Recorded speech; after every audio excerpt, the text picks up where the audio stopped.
Hi viewers, welcome to our channel. ప్రస్తుతం మనతో పాటు సీనియర్ జర్నలిస్ట్ దాము బాలస్వామి గారితో మాట్లాడారు. నమస్కారం సార్. కరోనా భయం మరోసారి పట్టుకుంది సార్. సింగపూర్లో కరోనా రోజు రోజుకి వ్యాప్తి పెరిగిపోతుంది అని చెప్పేసి వార్తలు రావడం చూస్తున్నాం. అసలు అక్కడ పరిస్థితి ఏ విధంగా ఉంది? మరి ప్రపంచవ్యాప్తంగా స్ప్రెడ్ అయ్యే అవకాశాలు ఏమైనా కనిపిస్తున్నాయా? మరి ఇది ఎటువంటి పరిస్థితులు దారితీయచ్చు? ఆల్రెడీ మనం 4-5 సార్లు చెప్పుకున్నాం. కరోనా వేరియంట్స్ అనేవి రకరకాల రూపంలో వస్తుంది. JN.1 అనే వేరియంట్ ఆ మధ్య వచ్చింది. ఓకే. తర్వాత ఫ్లర్ట్ అనే ఒక వెరైటీ వచ్చింది.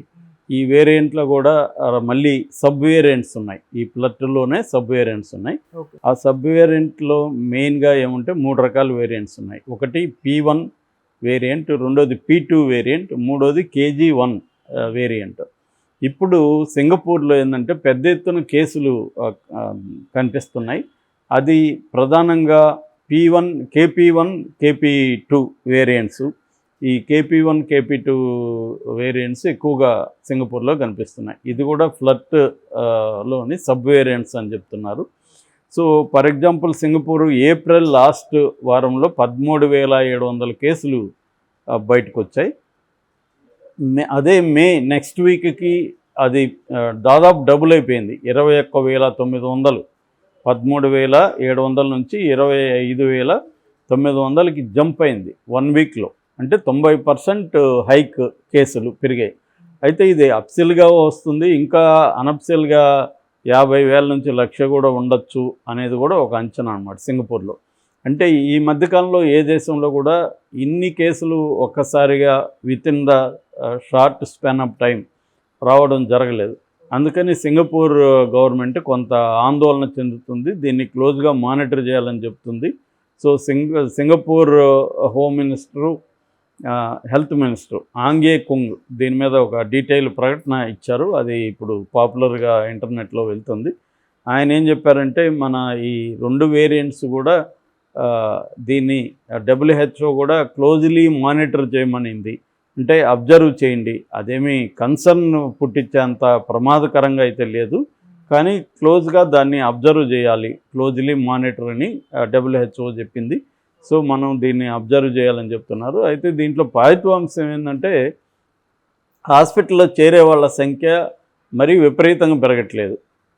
Last week April last week 181 ఉంటే మే ఫస్ట్ వీక్కి 250 మంది హాస్పిటల్లో చేరారు. అయితే ఐసీయూలోకి వెళ్ళే వాళ్ళ సంఖ్య బాగా తక్కువగా ఉంది. 3 ఉన్నారు ప్రజెంట్ ఐసీయూలో. అంటే ఇది ప్రాణాంతకం అయితే కాదు, ఎందుకంటే దాదాపు 80% పాపులేషన్కి సింగపూర్లో వ్యాక్సినేషన్ అయిపోయింది. First, second vaccination. తర్వాత బూస్టర్ అవి ఇంకా వేసుకోలేదని చెప్తున్నారు. సో ఇప్పుడు అందుకని ప్రజలకు ఏమని పిలిపిస్తుందంటే మీరు మళ్ళీ మాస్కులు వేసుకోండి, శానిటైజర్లు యూజ్ చేయండి. అంటే protocol, corona protocol, Covid protocol ఏమేమి ఉంటుందో, సో ఎక్కువగా పబ్లిక్ ప్లేసులకి, గుంపుల్లోకి ఎక్కువ వెళ్లకుండా ఉండడం, మాస్కులు వేసుకోవడం, చేతులు కడుక్కోవడం, ఇవన్నీ చేస్తూ ఉండండి. అట్లాగే క్లోజ్గా మీరు చూడండి. అట్లాగే హాస్పిటల్కి ఊరికైనా పరిగెత్తుకు రాకండి. హౌస్లోనే ఐసోలేట్ అయ్యి మిమ్మల్ని మీరు కాపాడుకోండి. మరీ సీరియస్ అయితే తప్ప రాకండి. అట్లాగే పెద్దవాళ్ళు, వృద్ధులు వీళ్ళు అయితే ఇంకా జాగ్రత్తగా ఉండాలి అనేది చెప్పింది. అట్లాగే హాస్పిటల్స్కి ఏం చెప్పిందంటే అనవసరమైన సర్జరీలు చేయకండి, ఏమన్నా ఉంటే పోస్ట్పోన్ చేయండి, అత్యవసరం అయితేనే సర్జరీలు చేయండి, మిగతావి దీనికోసం కోవిడ్ కోసం పెట్టండి. అట్లాగే PPE కిట్స్ కావచ్చు, తర్వాత ఎక్విప్మెంట్, ఆక్సిజన్స్ కావచ్చు, ఇవన్నీ హాస్పిటల్స్ రెడీగా ఉండాలి. ఒకవేళ ఇదేమన్నా ఇంకా ఎక్కువ అయ్యి కేసులు హాస్పిటలైజ్ ఎక్కువైతే అప్పుడు రెడీగా ఉండాలనేది కూడా సింగపూర్ గవర్నమెంట్ హెచ్చరించింది. అయితే ఇప్పుడు చాలామందికి ఉన్న డౌట్ ఏమంటే సింగపూర్కి వెళ్ళొచ్చా లేదా మనం. ఇప్పుడైతే ఏ రకమైన రిస్ట్రిక్షన్స్ లేవు, వెళ్ళొచ్చు. క్వారంటైన్ సర్టిఫికేట్ కానీ ఏం అవసరం లేదు, అక్కడ క్వారంటైన్ ఉండాల్సిన అవసరం లేదు. వ్యాక్సినేషన్ సర్టిఫికేట్ కూడా అవసరం లేదు. వ్యాక్సినేషన్ వేసుకోకపోయినా సింగపూర్లో అలో చేస్తున్నారు. సో ప్రీ డిపార్చర్ టెస్టులు కానీ అట్లేమీ చేయాల్సిన అవసరం లేదు. ఇంతకుముందు ఇవన్నీ చేసేవాళ్ళు. అక్కడ క్వారంటైన్లో, మన దేశంలోకి కూడా రాగానే క్వారంటైన్లో పెట్టేవాళ్ళు. హైదరాబాద్లో కూడా అట్లాంటి సెంటర్లు పెట్టారు. ఇప్పుడు అట్లాంటిది ఏమీ సింగపూర్లో ఇప్పటికైతే లేదు. ఎందుకంటే ఇది మరీ ప్రమాదకరంగా ఏమీ లేదు కాబట్టి అలర్ట్గా మాత్రం ఉండాలి, మానిటర్ చేయాలి అనేది మాత్రం కనిపిస్తుంది. ఏదైనా దీని పట్ల ఆందోళన చెందాల్సిన అవసరం లేదని WHO కూడా చెప్తుంది. అయితే మన దేశంలో కూడా ఈ KP2 వేరియంట్ కనిపించింది. ముఖ్యంగా మహారాష్ట్రలో పూణే అండ్ థానేలో 250 నుంచి 500 కేసుల వరకు బయటపడినాయని చెప్తున్నారు. సో అందువల్ల ఈ వేరియంట్ ఇప్పుడు మన వాళ్ళు కూడా సింగపూర్కి ఎక్కువ వెళ్తూ ఉంటారు, అక్కడ నుంచి ఎవరైనా క్యారీ చేసుకుని రావచ్చు. అలాగా ముంబై, థానే, పూణే ఈ సిటీస్లో కూడా కనిపిస్తుంది. సో అందుకని ఇండియన్ గవర్నమెంట్ కూడా హెచ్చరిస్తుంది కొద్దిగా అలర్ట్గా ఉండమని. అయితే సింగపూర్ గవర్నమెంట్ ఈ కోవిడ్ని ఎండమిక్గా కూడా ప్రకటించింది. ఎండమిక్ అంటే ఇది సాధారణంగా జలుబు, ఫ్లూ ఇలాగా ఎట్లాగా ఉంటాయో ఇవి పర్మనెంట్గా ఉంటుంది, దానికి మనం రెడీ అవ్వాలి, దాన్ని డీల్ చేయడం నేర్చుకోవాలి, ఆ సీజనల్గా వస్తూ ఉంటుంది పోతూ ఉంటుంది అనేది వచ్చింది. అది ఎప్పుడో ఫస్ట్ నాకు తెలిసి జగన్ చెప్పాడు అనుకుంటా, దీంతో కరోనాతో జీవించడం నేర్చుకోవడానికి. అప్పుడు అందరూ అతని మీదకి వెళ్ళారు, కానీ ఫైనల్గా అదే తేలింది, అందరూ కూడా కరోనాతో జీవించడం నేర్చుకోవాలి. మనకి మిగతా వైరల్ జబ్బులు ఎలాగ ఉంటుంది, ఫ్లూ కావచ్చు, న్యూమోనియా కావచ్చు, అలా అని వైరల్ ఫీవర్స్ కావచ్చు, సీజనల్గా వస్తుంటాయి పోతుంటాయి. కొంతమంది వీక్గా ఉన్న వాళ్ళు చనిపోతుంటారు, కోమార్బైడ్స్ ఉన్న వాళ్ళు చనిపోతుంటారు. అంటే వేరే జబ్బులు ఉండి, అస్తమా లాంటివి ఉండి, లేకపోతే డయాబెటిక్ బీపీలు ఎక్కువ ఉండి, ఇలాంటి వాళ్ళకి అది ఈజీగా అటాక్ చేస్తుంది. అట్లాగే ఇమ్యూనిటీ కూడా పెంచుకోవాల్సిన అవసరం ఉంది.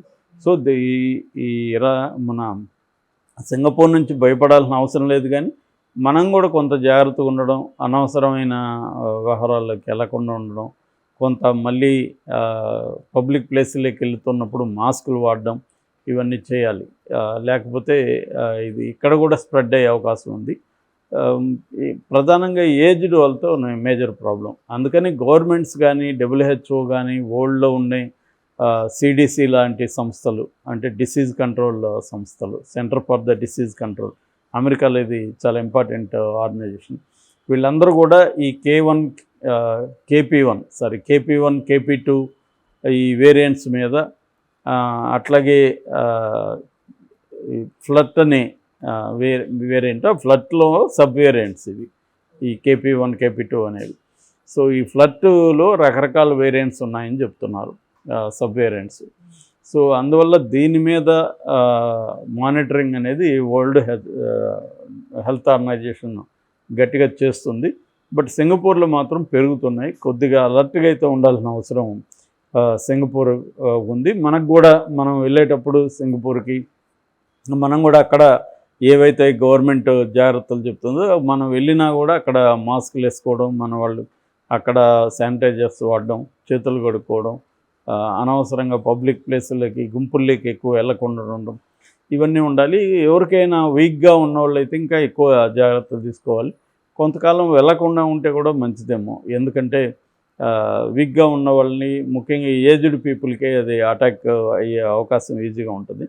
సో అయినప్పుడు దానికి సంబంధించి అక్కడ కొద్ది రోజులు అయితే మళ్ళీ ఐసోలేషన్లో ఉండాలి. సో దానికి ఇంకా అక్కడ మనం బయటికి వెళ్ళినప్పుడు ఖర్చు కూడా అలాగ పెరుగుతుంది కదా. ఇక్కడైతే ఇళ్ళల్లో ఉండొచ్చు, అక్కడ హోటల్స్లో ఉండాలి. సో ఇటువంటి ప్రాబ్లమ్స్ ఉన్నాయి అక్కడ కూడా.